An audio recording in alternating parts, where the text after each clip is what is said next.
undercut it as well.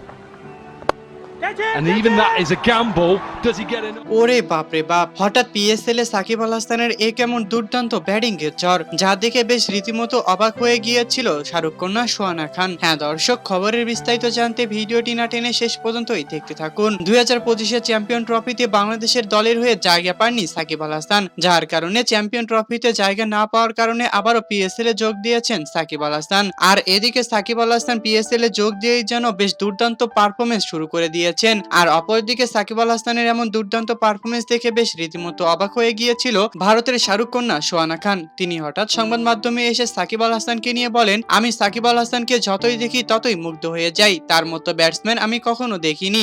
সে যে শুধুই বাংলাদেশের একমাত্র ভালো ওপেনিং ব্যাটসম্যান তা কিন্তু নয়, সে একদম সারা বিশ্বের একমাত্র ওপেনিং ব্যাটসম্যান। আমি তাকে অনেকটাই ভালোবাসি। I love you Sakib. হ্যাঁ বন্ধুরা, হঠাৎ সংবাদ মাধ্যমে এসে ঠিক এমনটাই বলে কথা বলেছেন শাহরুখ কন্যা সোহানা খান। তো দর্শক, হঠাৎ লাইভে এসে সাকিব আল হাসানকে নিয়ে এমন কথাবার্তা শাহরুখ কন্যা সোহানা খানের আপনাদের কাছে কেমন লেগেছে তা অবশ্যই আমাদেরকে কমেন্ট করে জানাতে একদমই ভুলবেন না। ধন্যবাদ।